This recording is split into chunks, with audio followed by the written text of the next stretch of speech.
everybody, my name's Prime Video, and welcome to the worst fucking show we've ever put out. Before I even get started on this, to everybody who's been saying this show has been good here, you're gonna need this. Edge of Sleep. It's a show that had so much potential, and also Markiplier, that just absolutely, utterly, horrifically flopped because of a couple reasons, and honestly, only two of them really make sense. Spoiler warnings going forward from here on out. The show is about a bunch of buddy old chums, a doctor and an ex, who have discovered the end of the world is happening by falling asleep. And these people stay up for more than like 3 days, I think, at a time. At least Mark got some sleep at one point in there. I think it was like 3 minutes. This show had such an interesting concept and so much more stuff like that just doesn't make sense, and so much more stuff that could have been built on, but they just didn't. You wanna know why? Because the writers are fucking lazy. The writers didn't know what they were doing. The acting was dog shit. Everything was dog shit. The color grading was dog shit. The fucking cinematography, dog shit. The dialogue between characters, dog shit. You understand what I'm saying here? Like, I really wanted to like this show. I really did. I really wanted to give this show a chance, so much so that I was watching it with my wife, and she even said, like, dude, this is so bad. Like, they have to redeem themselves at one point. And they do. You wanna know what episode it is? The episode at the last one, which the executive producer is Mark himself. The pacing isn't rushed, even though the ending itself was. If you watch the whole show already, you can understand what I'm saying, and you understand what I mean by this. The whole show itself was like weirdly paced, like good pacing, super fucking rushed, good pacing, super fucking rushed, super slow, super fucking rushed. And towards the end, there was a lot of that where it was super rushed, but then while the episode prior to the final one, which was executively produced by Mark himself, it was super rushed. Somebody dies. The episode right after that, yeah, it was like everything before it was rushed, but like that episode, even though it had to cram so much info into it, it did it pretty well. And don't get me wrong, there's still so many questions that were just left open, and I pray to God they don't answer them, because that show sucked dick. Run you down some of the characters. There's the doctor. I forget her name, but I've seen the actor before, and she's a good actor. She just got dealt a bad hand in this one. The doctor was done so fucking poorly. The black dude, I forgot his name too. He fucking is like designed as a GTA character. I'm so serious. In cases where like shit's going down and shit's hitting the fan, he's like, hey yo man, what the fuck? This shit tripping, dog. What the fuck? Like, they might as well start having him talk like he's in the fucking 60s where disco was prime and he's listening to fucking Earth, Wind and Fire. Like, I'm sorry, what the fuck is this? I was so ready for this dude to drop like No Kizzy or some shit because of how fucking cringe his dialogue was. And I'm sure that dude's a cool actor. I'm sure he's a good actor, but they just dealt him such a shit hand. Mark, how do I say this? Mark doesn't fit into what this show is. He might be a good actor. And yes, this was also shot about 2 years ago. Apparently the show was shot back like 2-3 years ago or some shit like that. It was shot a while ago, right? And it was supposed to have promotional material that was coming out later. This show was also supposed to come out later. It wasn't even supposed to come out as early as it did. People are saying they're trying to sabotage it for some reason, but I don't understand why they would. Whatever, that's Prime Video being stupid. But besides that, Mark doesn't really fit what this show was trying to do. And I've always said this before, that if Mark was to get into Broadway and or musical stuff, he would do fucking amazing. You wanna know why? Cause his demeanor itself works with Broadway, I feel like. He's done musical stuff like that before. If you guys remember the FNAF musical from fucking forever ago, he did amazing in that. I loved it.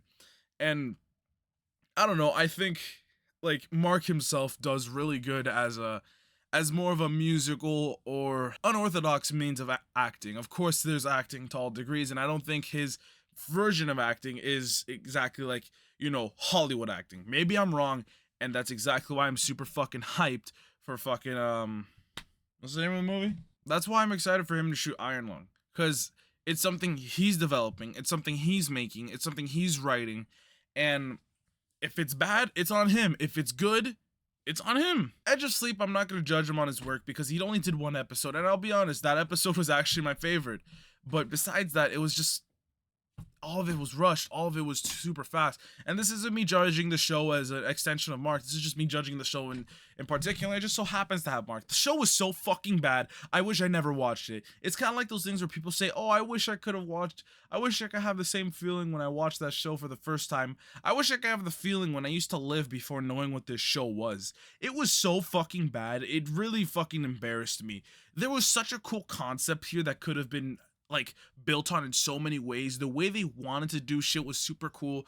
Like almost like some WandaVision or like Loki style shit with like cartoonish reality meets like graphic horror kind of deal.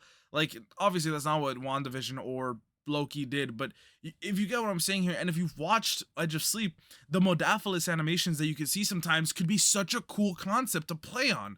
Like, but they don't. It's just like it's just a hint at, hey, Modaphilus, stay awake, stay alive, and it's just like you could make that so much more interesting. I feel like there's so much more you could do there, and the only episode that actually begins to show hallucinations, like from when you're sleep deprived, was Mark's episode. The only episode that truly showed the effects of intense sleep deprivation was Mark's episode. The only episode that had in pretty creative ways of hallucinations was Mark's episode. So it gives me some, some confidence that Mark knows what he's doing, and Mark kind of has a grasp on what he's going to have to do for Iron Lung.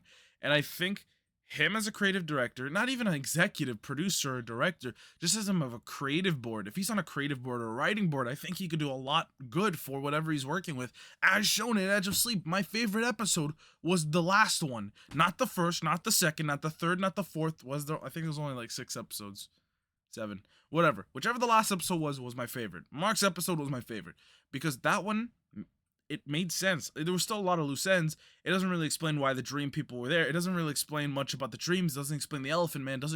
And the Elephant Man doesn't really mean anything. It's just a manifestation of evil that kills people. And to Mark, it's just manifested as the Elephant Man. But I don't understand why he himself is one of the very few who's been able to push them. I don't even fucking know. Look, all I'm gonna say is if you're gonna watch this show, take with a grain of salt. It's something it's like if you're looking for something to kind of turn your brain off and then ignore the gaps, even though this whole show almost makes it as if you're supposed to like solve something.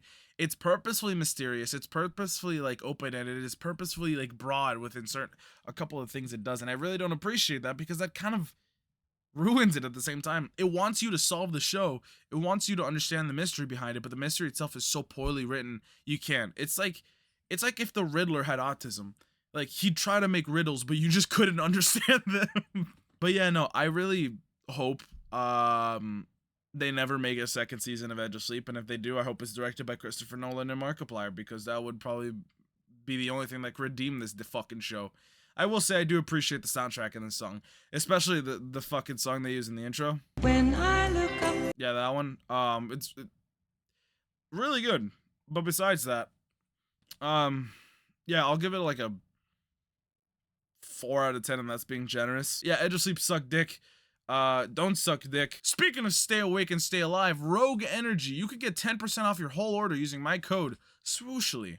You should join. You should use it. Helps me out. I also really like this one. If you guys want one recommended to you guys, get Blood Orange. It's really fucking good. It would make sense if Blue Raspberry was Modaphilus.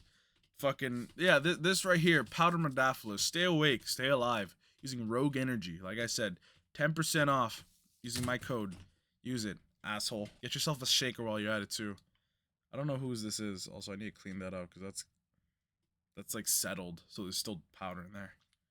But yeah, get a shaker. You're gonna need it, you know. Thank you guys for watching. This is